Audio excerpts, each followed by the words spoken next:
In today's Road Back to Grandmaster video, I'm going to be showing you guys Arthas and the build that pro players in the HGC are using.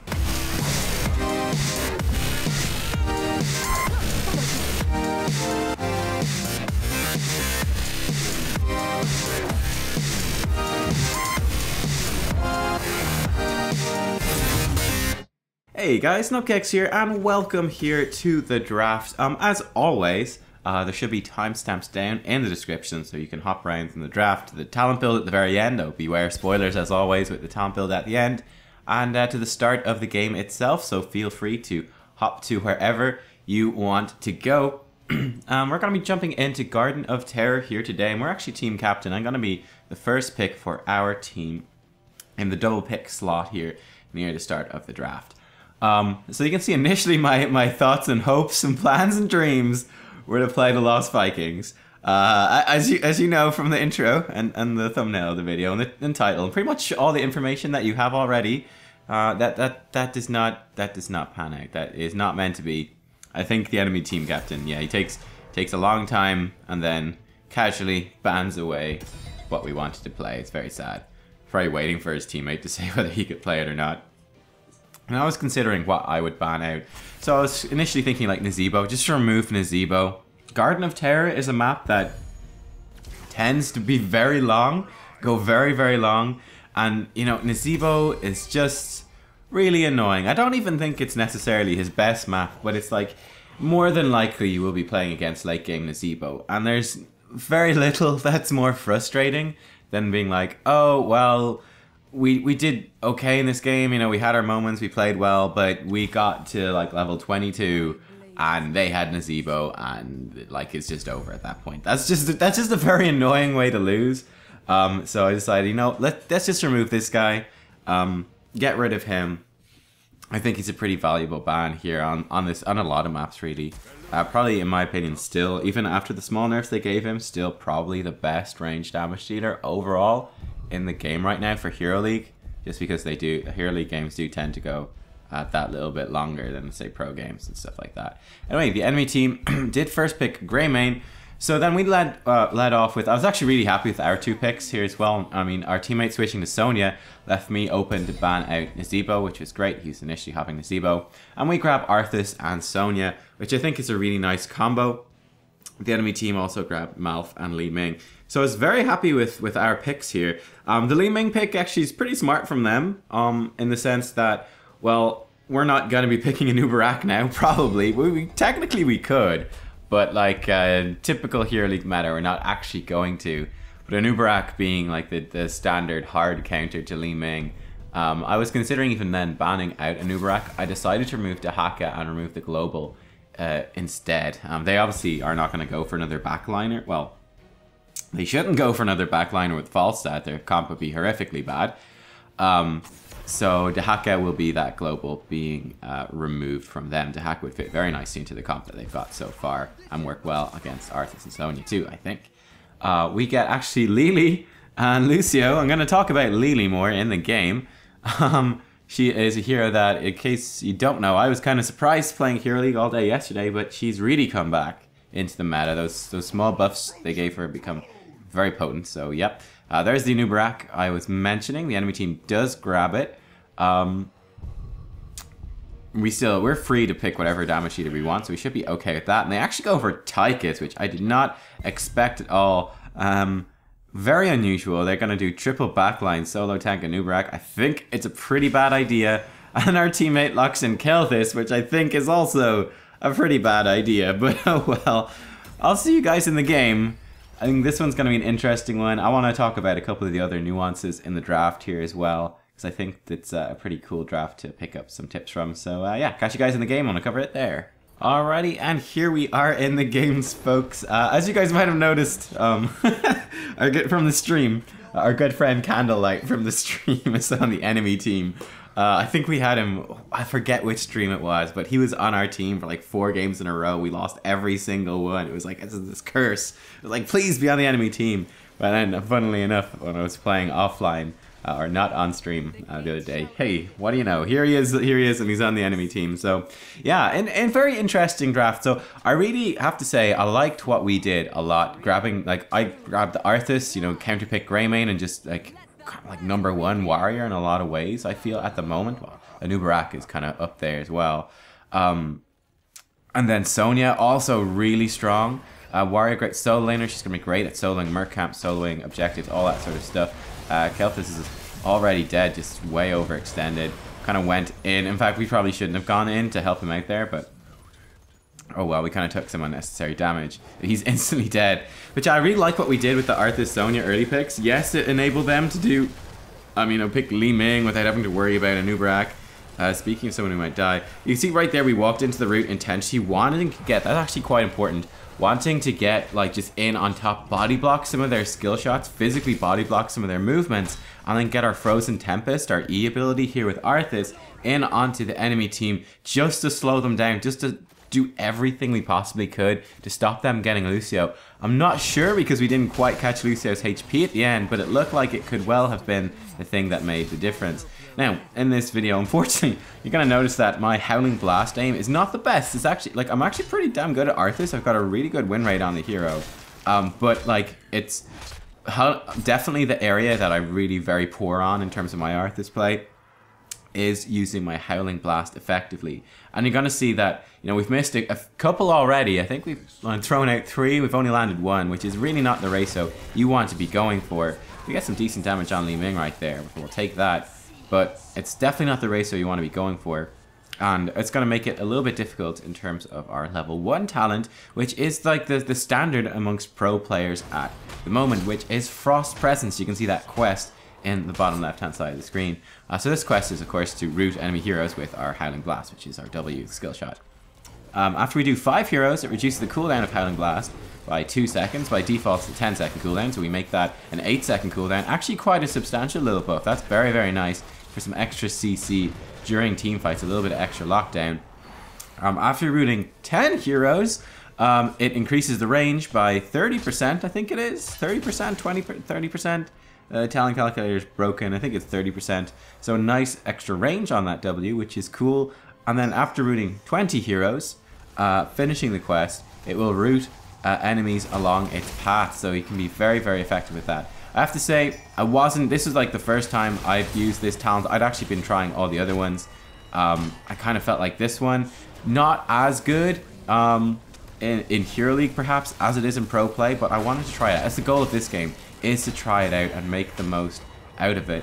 But yeah, I kind of felt like not as good in more casual play because it is obviously harder to land, and all his level 1 talents are actually really, really strong.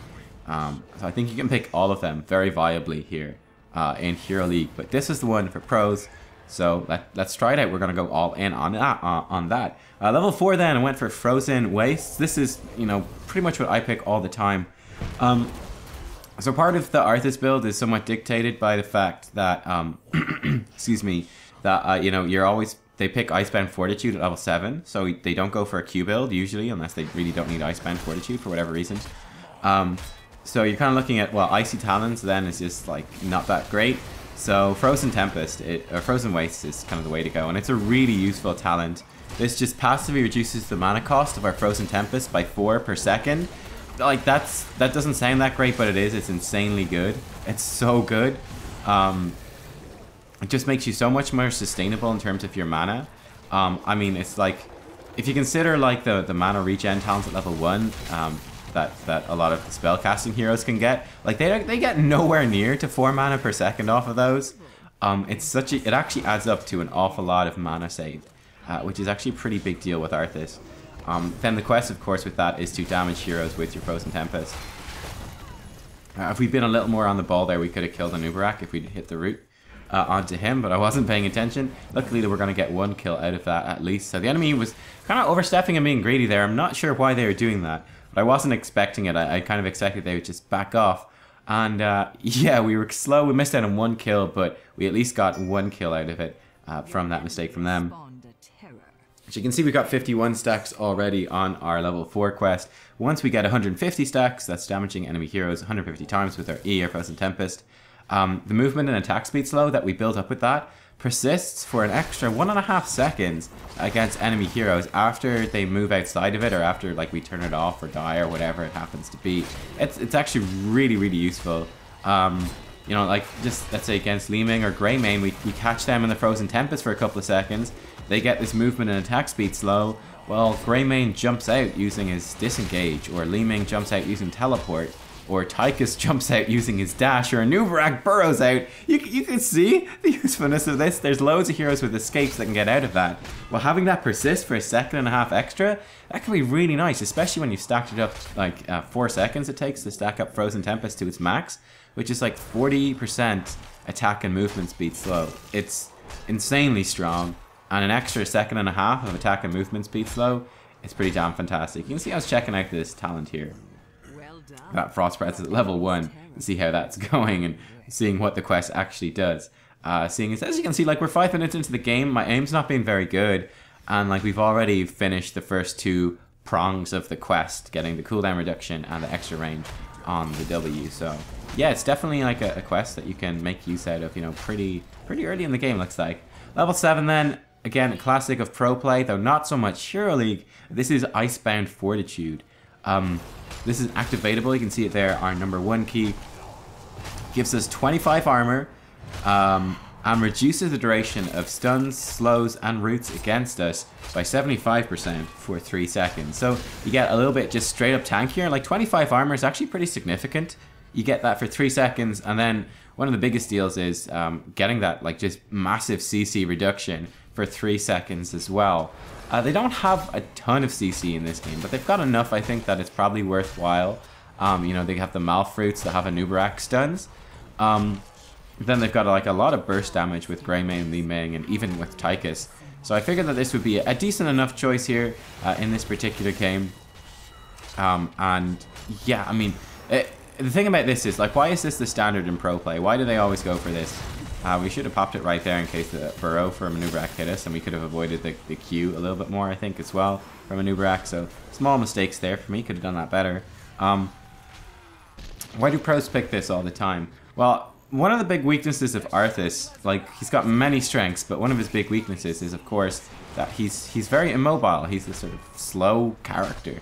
It's one of the reasons as well we're so good with Lucio. Lucio gives you move speed, which is super useful. But he's slow, and he's also, you know, he's very strong as this sort of like sustain-y tank. Like, he can just survive through so much, he can heal through so much, given time, slowing down attack speed and movement speed. He's such a good sustained warrior.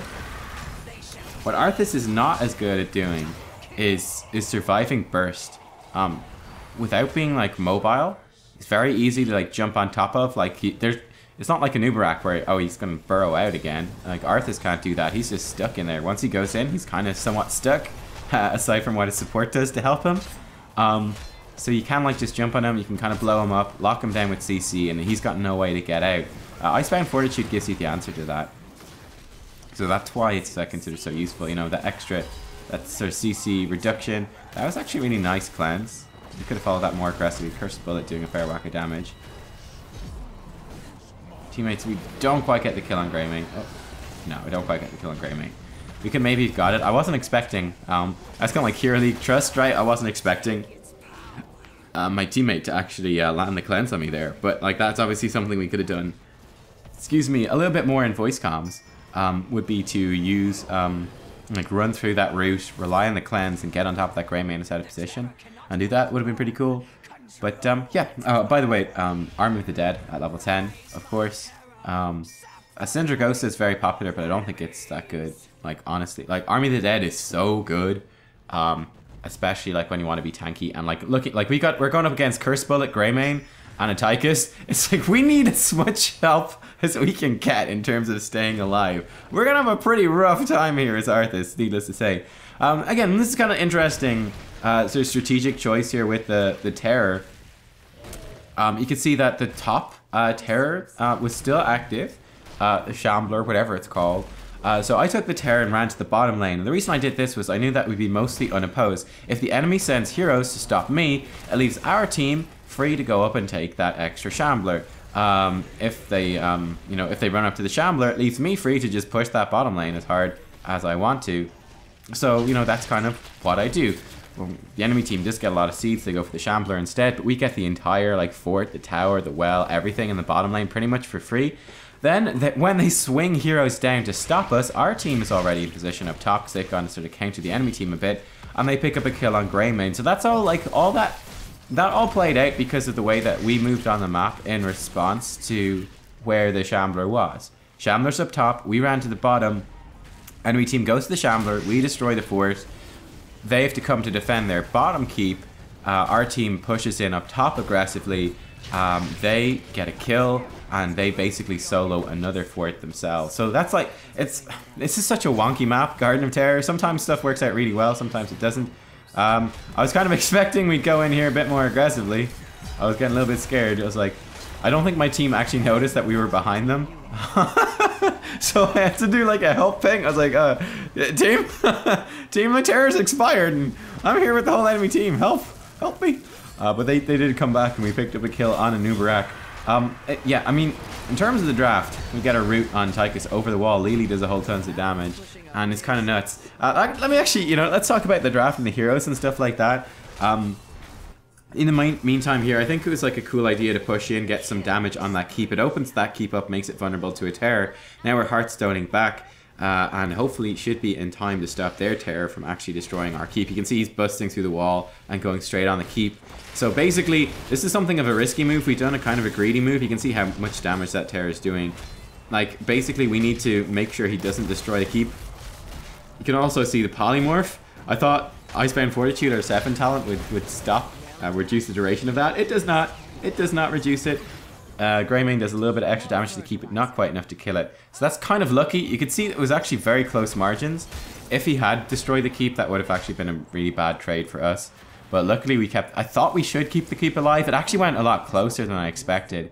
So that's definitely something to note. Greymane did a great job actually to get it that low, to be fair. But yeah, he was cleansed there anyway, so he would hit that. But yeah, Lily got buffed in the last patch. I didn't think it would make a difference. I think a lot of us assumed it wouldn't make much difference. Hey, turns out Lily's win rate is like shot up, and I've seen people playing her loads the last few days. You basically run her as like this sustained range damage dealer who does like this little extra bit of healing. You go like Blinding Winds build, plus like Lightning Serpent and Serpent Sidekick. And it's just like you do loads, she just does loads of damage.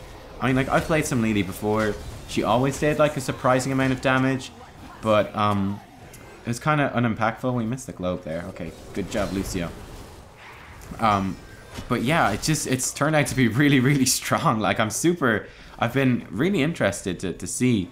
But like, she still functions the exact same as she did before. It's just those like little tweaks to her numbers that have made this big difference. You see, I was kind of somewhat reluctant to fight here because I don't have Army of the Dead, so I'm feeling, you know, kind of vulnerable to what the enemy team could do. But we were kind of confident we got a good flank on, and we came in. So I was trying to throw the Howling Blast into the bush. It didn't actually catch anyone, unfortunately. That didn't quite work out. Getting stunned like a big noob, pretty embarrassing.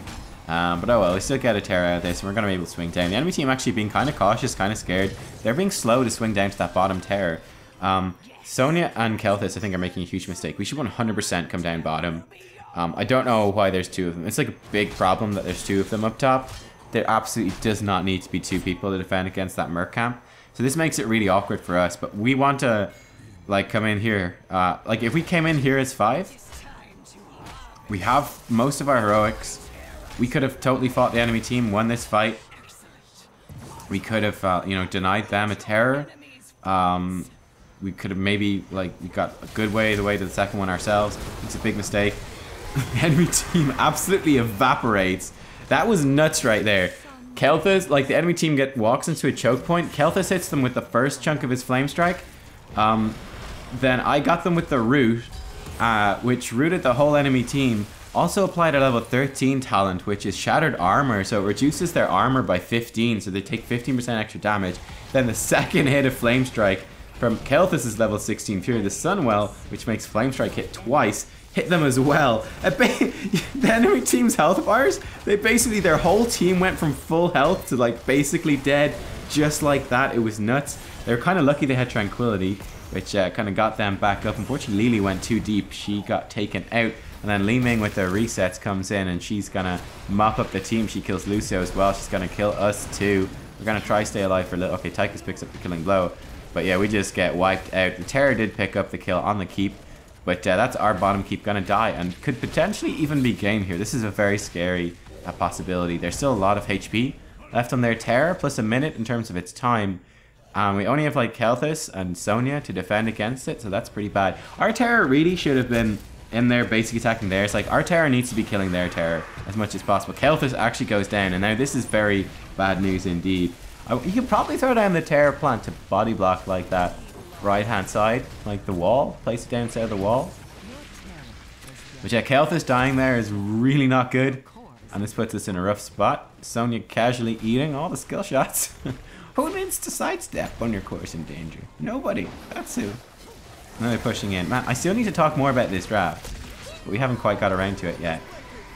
I think the Lily was okay in this game, considering that they had Greymane as well. Like, the blinds actually get like decent value against him. It's not terrible.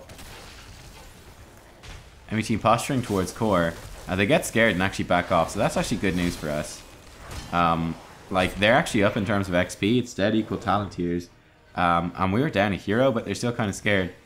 I thought, again, this is kind of fun. Like, they're so scared. They're so scared of us that they run away. And we actually didn't have Arthas there. So this is actually something of a risk. Like, if they realize that Arthas isn't there, they could come and gank us here at these Siege Giants. But I just kind of felt like they just want to run away. They're being too cautious, honestly. And we can exploit that by just bluffing. Bluffing, like literally just bluffing. And walking in and just taking our Siege Camp out from under their noses. So, yeah, we'll go for that. Why not? We'll take it. Thank you. Yeah, level 13 Shattered Armor. I didn't mention. I mentioned it briefly there, but yeah, when we hit heroes with our W, they get their armor reduced by 15 for 4 seconds. And again, I do want to reiterate that like this is the first time I was using that the Frost Presence questing talent for our W at level 1, so I'm not making the most out of it. Like using the route along the path, using the extra range. There's definitely some missed opportunities in this game. Unfortunately, but it should still give you a decent idea of what this build looks like. And then level 16, Remorseless Winter. Heroes that are in our Frozen Templates for 3 seconds get rooted for 1.25 seconds. So we're kind of going for maximum roots. Level 20 then, Legion of Northrend. So we're going for like maximum roots, maximum tankiness, max everything. Enemy team looks like they're trying to make a play here. We're going to try catch Tychus. We catch Tychus. Get some pressure on him. Solo Warrior Nubkeks is in the back line here trying to survive. We get him with the root on the return. We catch Malf as well. Tranquility doing quite a lot of healing here actually. But Nubkeks, he's kind of out of position. We're going to try lock him down. And we get the kill. He goes down. Sonya tanking with her Hardened Armor Ignore Pain. Sorry, that's what it's called. Arthas picks up the kill on Tychus. And this is really good for us. Greymane had gone back to defend their top keep from mercenaries. So yeah, that went really well for us. We can just mop up these seeds now. Might even be able to get 2 terrors off of this. So this should go... This should be really good. This could be like... This is a very strong game-ending opportunity with all of these seeds. We can deny the enemy team a terror as well. So there's a big push in bottom lane, but it really doesn't matter. We can safely ignore that, I think. Like, will it do damage to core? It might do a small bit of damage, but it's not going to end the game. It's not even going to come close to ending the game. Probably won't even bust down the shields. Like, the minion wave plus the core are more than capable of defending. Arthas has actually gone back. Now, this could be a bigger mistake in some other games. I see this happen a lot. Like, people freak out. They're like, minions are near the core. Oh no! And then they rush back to defend. And then half the time, like, they die to the minion wave or to the core itself before anyone even before they even get there. And then suddenly you've got this hero who's back at your core, nowhere near the objective, nowhere near the map, nowhere near the heroes. He's just kind of like sitting in base going, herp a derp, I'm useless now. It's a really big mistake. Like, is your core in danger with minions near it? Well, it depends on what minions. It depends how many there are. It depends like what position they're in. It's like, yes, minions are a thing, but like you have to actually like look at it and work out when it is gonna be a minions situation and when it's not.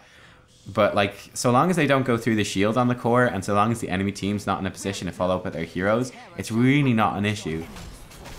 So that's like a pretty big mistake that I see people make a lot. I think Kelthis made that mistake here in this game, but like they still had 2 dead heroes, the enemy team, so it didn't actually matter. Hey, there's the enemy team. Speaking of, Lily is actually so very brave there in her positioning. That was a little bit risky. Actually catching Malphite, which is great. We're getting knocked around a fair bit. I did actually press my ore, I think, but that was when we were stunned, so that's actually a big mistake for me. We didn't have our army actually up and active. But we do get it up in time to survive. Nubkeks goes down once again, and this is looking great for us. We don't quite have a second terror, but we do have this terror. Now this is also another big mistake. You can see like the terror is like frontlining here loads. And he's like in position to take there. Like they're not shooting him too much, but they've been shooting him a little bit. But like he's in position to just take a whole bunch of extra damage that he really doesn't need to take. Whereas the terror is going to be like our main source of damage on the core. We should have enough to finish this easily. But if we didn't, like if they had another hero alive or anything like that, you can see like Lily's out of mana. I'm kind of low on health and mana. We used like all of our cooldowns. Like the terrors is a huge source of damage on the core. It's like there's no reason to throw it away frontlining like that. Just wait back with the team, go in with the team, and then be there with the terror on like as much HP as you can to get the most damage. Like they can burn through it real quick with Tychus Greymane as well. So like just have as much HP to play with to get as many of those empowered attacks off on the core of the terror, because that's the main thing. Again, didn't matter in this game. Like we had it won like solidly, but that could be a major issue in a different game, like just running forwards. In fact, it had to happen like on stream on a Dragonshire game. Running forwards with like the Terror or with the Dragon Knight way ahead of your team and then losing like half of your HP before you do anything is a huge mistake. Just wait back and have it happen. You can see Lily actually topped hero damage, which is kind of nuts. Hey, new Lily, she's doing loads of damage and apparently pretty solid like sustained damage dealer. So there you go. But yeah, it was an interesting one this game. I was a little bit nervous when we picked Kelthis into a Nubkeks, but luckily the enemy team, I think picking Tychus was a big mistake from them, and they were just very squishy. A Nubkeks had a horrible time as the front line. We had such a strong front line with Arthas, Sonya, and then Lucio works incredibly well with both of them, giving them move speed to get in, giving them sound barriers to just sustain through burst damage and survive that, which is one of their bigger weaknesses. So we had a really like solid compositional lineup in that sense. Sustained damage from Lily. And Kelthis worked out fairly well. It was a risky pick, I think, against Nubkeks. Beetles blocked the stuns, and you know, he got the spell armor. He could dive you a bit, but luckily, like I said, I think that the Tychus pick really threw their composition off. If they'd had something else, some tankier frontliner, a second frontliner, I think it could have been a different game. It's still a cool game, and yeah, there you go. Should be buttons to hit. You can subscribe, check out another video if you like, give it a thumbs up too, and I'll see you all next time for more Heroes of the Storm. Bye bye.